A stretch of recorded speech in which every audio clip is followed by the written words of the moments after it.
Hello students, welcome to my YouTube channel geography Guru. आज हम पढ़ने और समझने वाले हैं क्लास 9th एसएसटी सामाजिक विज्ञान की वर्कशीट नंबर 39 यानी कि 39 को। आज की वर्कशीट भी काफ़ी आसान रहने वाली है और बहुत इंपॉर्टेंट भी रहने वाली है।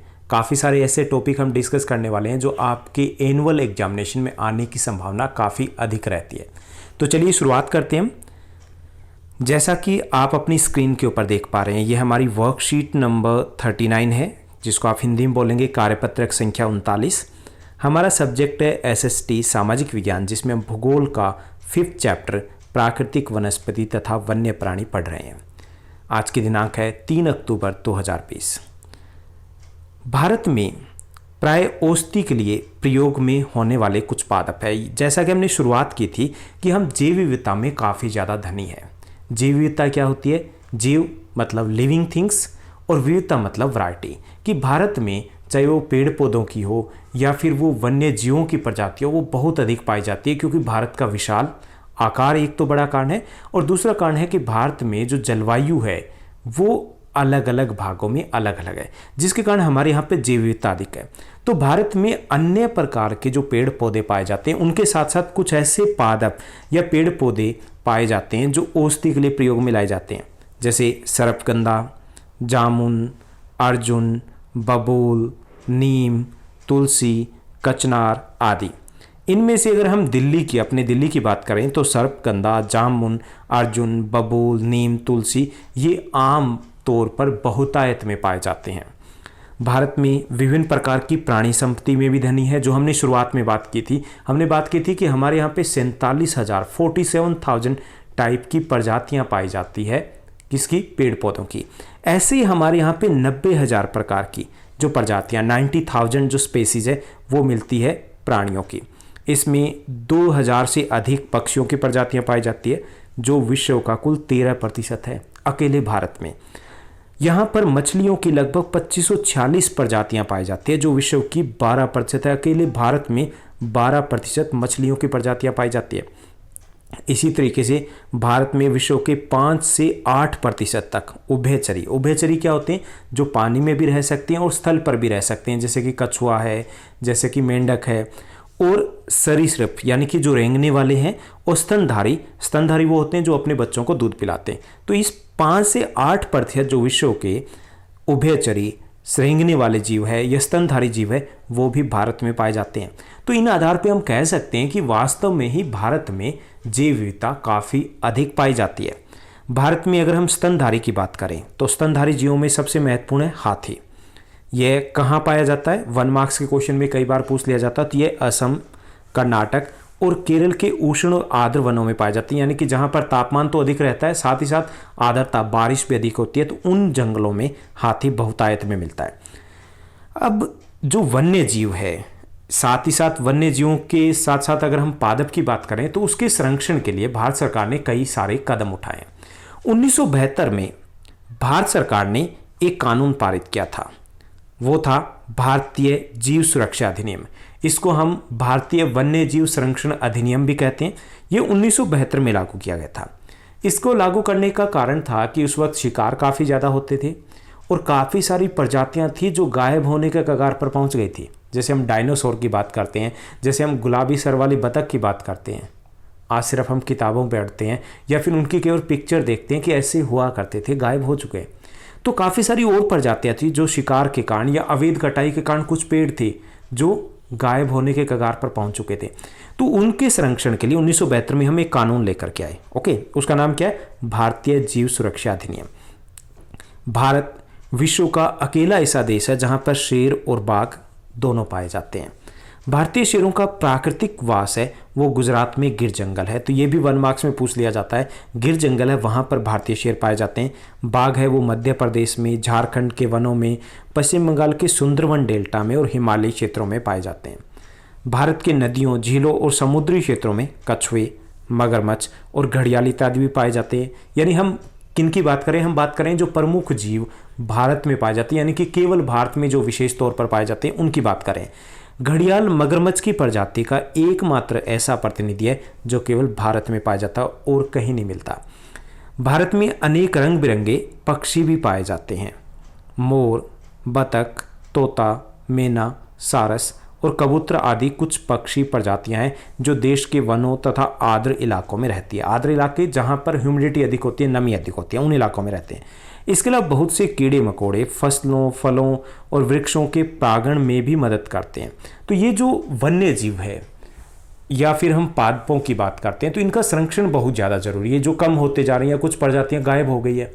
अब संरक्षण क्यों जरूरी है? क्योंकि ये हमें प्रत्यक्ष और अप्रत्यक्ष तौर पर मदद भी करते हैं। चाहे घर में छिपकली आपने देखी होगी तो हमें लगता होगा कि इसका भी कोई यूज़ नहीं है, लेकिन अगर छिपकली गायब होगी तो शायद मच्छर बहुत अधिक हो जाएंगे, कई प्रकार की बीमारियां फैल जाएगी। तो ये जितने भी कीड़े मकोड़े हैं या सूक्ष्म जीव हैं, ये फलों के लिए या वृक्षों के परागण में या फूलों के परागण में या फिर कृषि के उत्पादन में बहुत मददगार होते हैं और इनसे संतुलन भी बना रहता है। यानी अगर इनमें से कोई एक गायब हो गया तो क्या होगा? दूसरा जीव है उसकी संख्या बढ़ जाएगी। आपने विज्ञान में, साइंस में पढ़ा होगा कि हम किस में एक फूड चेन होती है, फूड चेन तो होती है ना, जिसको आप खाद्य श्रृंखला के नाम से पढ़ा होगा। अगर उसमें से किसी एक को बीच में हटा लिया तो क्या होगा? दूसरे जीव की संख्या बढ़ जाएगी, यानी ये संतुलन भी बिगड़ जाएगा। तो हमें इन जीवों का संरक्षण क्यों करना चाहिए? पहला तो ये कि पर्यावरण के संतुलन के लिए, संतुलन बना रहेगा उसके लिए, और दूसरा ये कि इनमें से बहुत सारे जो जानवर है, वन्य जीव है, वो प्रत्यक्ष या अप्रत्यक्ष तौर पर, प्रत्यक्ष यानी कि सीधे तौर पर या फिर सीधे तौर पर नहीं तो अप्रत्यक्ष तौर पर हमारी मदद भी करते हैं। इसलिए इनका संरक्षण करना बहुत ज़्यादा जरूरी है, हमें इनका संरक्षण करना चाहिए। तो भारत ने इसकी संरक्षण के लिए 1972 में एक कानून पारित किया था जिसको हम भारतीय जीव सुरक्षा अधिनियम भी कहते हैं। अब हम थोड़ा सा और समझते हैं हमारे आसपास के वातावरण को। जैसे एक शब्द है पारिस्थितिक तंत्र के असंतुलन का मुख्य कारण। अब ये असंतुलन का मुख्य कारण तो हम बाद में समझेंगे, पहले हमें ये समझना जरूरी है कि ये पारिस्थितिक तंत्र क्या होता है। पारिस्थितिक तंत्र का अर्थ है कि किसी भी क्षेत्र विशेष में, जैसे हम दिल्ली लगा लें, तो दिल्ली में रहने वाले जितने भी पेड़ पौधे हैं, यानी कि यहाँ पर पाए जाने वाले जितने भी पेड़ पौधे हैं और प्राणी हैं, और साथ साथ यहाँ का जो वातावरण है, हम एक दूसरे से प्रभावित होते हैं और एक दूसरे को प्रभावित करते हैं। इसे बोलते हैं हम पारिस्थितिक तंत्र। यानी कि हम एक सिस्टम में, यानी यहाँ के दिल्ली के या दिल्ली के आसपास के पेड़ पौधे, वन्य जीव, हम और आसपास का जो भौतिक पर्यावरण है, चाहे वो मिट्टी है, चाहे वो नदियाँ हैं, चाहे वो जलवायु है, तो हम एक दूसरे से पर निर्भर है, एक दूसरे से जुड़े हुए हैं।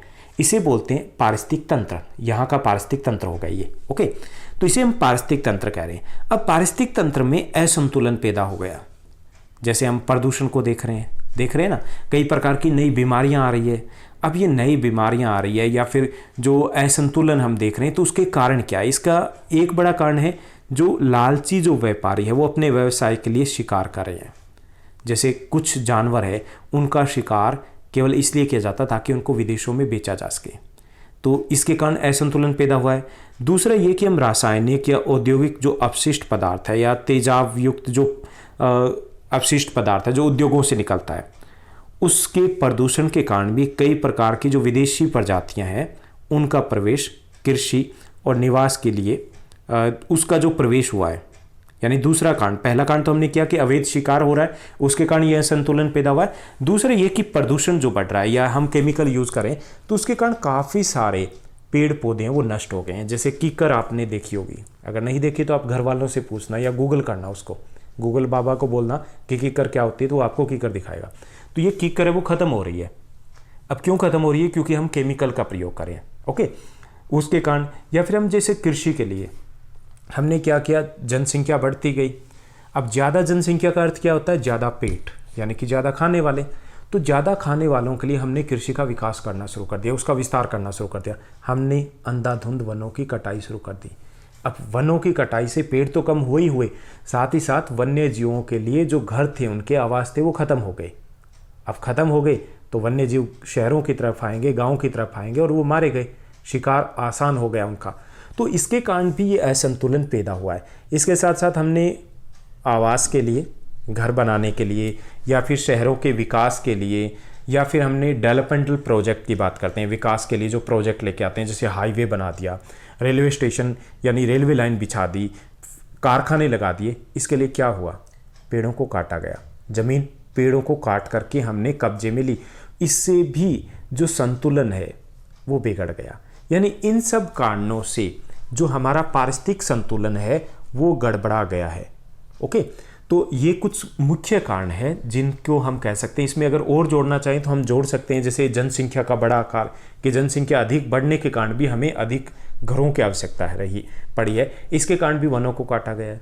इसके साथ साथ शहरीकरण, कि शहरों का जैसे जैसे फैलते गए वैसे वैसे क्या हुआ, वैसे वैसे वनों को काटा गया। जहाँ पर द्वारका है, जहाँ पर रोहिणी है, जहाँ पर यमुना विहार है, जहाँ पर हम लक्ष्मीबाई नगर है, यानी किसी भी चारों तरफ ही आप चले जाइए दिल्ली के, वहाँ पर अपने घर वालों से, अपने दादाजी से, दादी जी से आप पूछोगे तो वो बताएंगे कि यहाँ पे खाली जगह होती थी, पेड़ पौधे होते थे। यहाँ पे जहाँ द्वारका है तो यहाँ पे सिर्फ पेड़ ही पेड़ होते थे। जहाँ पर यमुना विहार या फिर रोहिणी का इलाका है वहाँ पर नीचे का इलाका होता था, पानी भरा रहता था। लेकिन शहरीकरण, शहर फैलता गया और ये जगह कम होती गई। तो इन सब कारणों से वन कम हुए, और वन कम होने से एक तो पेड़ खत्म हुए, कुछ प्रजातियां खत्म होगी, और साथ ही साथ जो वन्य जीवों के लिए आवास है वो आवास भी धीरे धीरे खत्म हो गए। तो ये असंतुलन के कारण है। पारिस्थितिक हमने समझ लिया कि पारिस्थितिकी क्या है, कि पारिस्थितिकी का अर्थ है कि किसी भी एक विशेष क्षेत्र, जैसे दिल्ली है तो वहाँ पर रहने वाले समस्त जीव जंतु, वन्य प्राणी या पेड़ पौधे हैं, वो अपने वातावरण के साथ क्या करते हैं, अंतःक्रिया करते हैं। तो इसे हम बोलते हैं पारिस्थितिकी, यानी कि यहाँ की ये इकोलॉजी हो गई। इंग्लिश में इकोलॉजी है तो इकोलॉजी लिखोगे तो ज़्यादा आसान रहेगा, यानी कि किसी स्थान विशेष के समस्त जीव जंतु, पेड़ पौधे तथा हम एक दूसरे पर निर्भर है, इसे हम बोलते हैं इकोलॉजी। ओके, जबकि इकोलॉजी के अलावा एक और शब्द होता है जीवोम। जीवोम क्या है कि जब इकोलॉजी बहुत बड़े इलाके पे हो, यानी कि पारिस्थितिकी जब विशाल हो तो उसे हम जीवोम बोलेंगे। मान लीजिए कि दिल्ली की है तो ये पारिस्थितिकी है, इकोलॉजी है। और जब ये बहुत बड़ी हो जाएगी, यानी कि हम इसमें यूपी, हरियाणा, मध्य प्रदेश को शामिल कर ले, क्योंकि यहाँ का एक जैसा वातावरण है, तो इसको हम बोलेंगे बायोम इंग्लिश में, और हिंदी में बोलेंगे जीवोम। ओके, समझ में आया। उसके बाद हम आगे बढ़ते हैं। अब हम बात करेंगे कि भारत में पादप और जीव जंतु की सुरक्षा के लिए सरकार ने क्या क्या कदम उठाए, यानी कि इनके संरक्षण के लिए। जैसे हमने बात की कि असंतुलन पैदा हो रहा है, ये धीरे धीरे गायब हो रहे हैं, इनकी संख्या कम हो रही है, तो इसके लिए सरकार ने कई सारे कदम उठाए। तो इनमें जो कदम उठाए उनकी हम बात करेंगे। एक बहुत इंपॉर्टेंट क्वेश्चन है इस चैप्टर के, सबसे इंपॉर्टेंट क्वेश्चन में से एक है कि सरकार ने क्या किया है जब ये जीव जंतु कम हो रहे हैं या पेड़ पौधे हैं, कुछ प्रजातियां तो लुप्त ही हो गई है, तो इसके लिए सरकार के द्वारा क्या किया गया। तो पहला है कि सरकार ने देश में 18 जीवमंडल निश्चय स्थापित किए हैं। जीवमंडल निश्चय मतलब आरक्षित क्षेत्र है जहां पर पेड़ों की कटाई या फिर शिकार करना बिल्कुल प्रतिबंधित है, तो वो स्थापित किए। इनमें से 10 जैसे सुंदरवन डेल्टा है, नंदा देवी उत्तराखंड में है, मन्नार की खाड़ी जो तमिलनाडु में है, नीलगिरी जो केरल, कर्नाटक और तमिलनाडु तीनों राज्यों में फैला हुआ है, नाकरेक और ग्रेट निकोबार, मानस जो असम में है, सिमलीपाल जो उड़ीसा में है, पंचमढ़ी जो मध्य प्रदेश में है, अचनकमर, अमरकंटक, ये जो 10 हैं उनको विश्व के जीवमंडल निश्चय में भी शामिल किया गया है, यानी कि यूनेस्को ने इनको शामिल किया, क्योंकि यहाँ पर इतनी अधिक वैरायटी मिलती है पेड़ों की, वन्य जीवों की, कि उसका संरक्षण करना बहुत अधिक आवश्यक है। तो पहला कदम आप छोटा सा लिखोगे अगर एग्जाम में आए कि भारत सरकार ने पादप यानी कि पेड़ पौधों और जीवों के संरक्षण के लिए 18 जीवमंडल निश्चय स्थापित किए हैं। ओके, जहाँ पर शिकार करना, पेड़ों की कटाई करना बिल्कुल मना है। दूसरा जो कदम उठाया वो ये है कि सरकार ने 1992 के बाद क्या किया कि उन्होंने इन पादप उद्यानों यानी कि जो राष्ट्रीय पार्क या जीवमंडल निश्चय स्थापित किए गए उनके लिए वित्तीय और तकनीकी सहायता देने की योजना बनाई, यानी कि उनको पैसा दिया जाता है। पहले ये था कि सरकार इसके ऊपर ध्यान नहीं दे रही थी, लेकिन 1992 के बाद सरकार ने इनको तकनीकी सहायता या फिर वित्तीय सहायता यानी कि पैसा देना शुरू कर दिया, ताकि मजबूती से यह कार्यक्रम लागू किया जा सके। तीसरा है कि सरकार ने विशेष जीव जंतुओं यानी कि जिनकी संख्या तेजी से कम हो रही है उनके लिए विशेष प्रोग्राम भी चलाएं, कि उनके लिए एक अलग से प्रोजेक्ट लॉन्च किए गए ताकि खास ध्यान दिया जा सके। जैसे प्रोजेक्ट टाइगर जो लॉन्च किया गया था, जारी किया गया था 1973 में, उसका असर भी देखने को मिला। जो प्रोजेक्ट है उनकी संख्या में बढ़ोतरी हुई है। उसी तरीके से हमने गेंडे के संरक्षण के लिए, भारतीय भैंसे के संरक्षण के लिए या फिर मगरमच्छ के संरक्षण के लिए 1986 में हमने 1986 में ये योजना शुरू की थी, और 1992 में 1992 में हमने यहाँ पर एलिफेंट के संरक्षण के लिए, यानी कि उस एलिफेंट है उनकी संख्या भी तेजी से कम हो रही थी, तो हमने प्रोजेक्ट एलिफेंट लॉन्च किया था। तो बहुत सारी योजनाएं भी लॉन्च किया ताकि इनका संरक्षण किया जा सके। इसके साथ साथ देश में 103 जो कि संख्या और ज़्यादा बढ़ चुकी है, तो आप लिख सकते हो कि 100 से अधिक राष्ट्रीय पार्क और 500 से अधिक बर्ड सेंचुरी है, पक्षी आश्रय स्थल है, उनकी भी स्थापना की गई है। तो ये कुछ कदम है। इसमें पांचवा और हम जो लिख सकते हैं वो लिख सकते हैं कि 1972 में भारत सरकार ने भारतीय जीव रक्षा अधिनियम भी पारित किया गया, ये भी इनके संरक्षण के लिए था। तो ये थी हमारी आज की वर्कशीट, जिसमें हमने समझा पारिस्थितिकी क्या होती है, या जो वन या पेड़ पौधे कम हो रहे हैं या फिर वन्य जीव है वो कम हो रहे हैं, यानी कि असंतुलन पैदा हो रहा है, तो उसके कारण क्या है और भारत सरकार ने इनके संरक्षण के लिए क्या क्या कदम उठाए। अब हम प्रश्नोत्तर की बात करेंगे।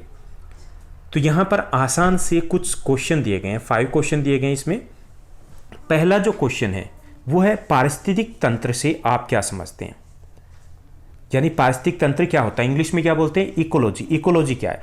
तो एक पारिस्थितिकी तंत्र पौधों, जानवरों तथा छोटे जीवों का एक समुदाय होता है। यानी कि हम दिल्ली की बात करें तो दिल्ली क्या है, एक पारिस्थितिक तंत्र है। इसमें हम पौधे भी आ जाएंगे, जानवर भी आ जाएंगे, छोटे जीव भी आ जाएंगे, हम भी आ जाएंगे, और हम किस में रहते हैं, एक ही वातावरण में रहते हैं, यानी कि भौतिक वातावरण भी हमारा एक हो गया, और हम एक दूसरे से प्रभावित होते हैं, निर्भर करते हैं, तो इसे हम बोलते हैं पारिस्थितिकी। ओके, इसे क्या बोलते हैं, इकोलॉजी। तो ये दिल्ली की इकोलॉजी हो गई।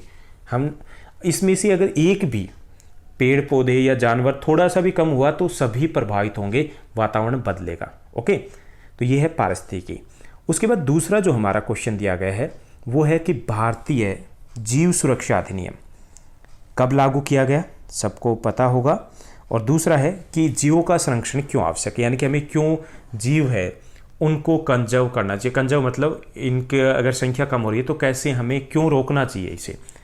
तो भारतीय जीव सुरक्षा अधिनियम 1972 में लागू किया गया था। ओके, और जीवों का संरक्षण 2 कारणों से अनिवार्य है, जरूरी है। 2 कारण इसके, पहला तो ये कि पर्यावरण के संतुलन के लिए जीवों का संरक्षण जरूरी है, और दूसरा जीव है जो है वो हमारे मित्र होते हैं, प्रत्यक्ष और अप्रत्यक्ष तौर पर हमारे जीवन के लिए भी जरूरी है, इसलिए हमें इनका संरक्षण करना आवश्यक है।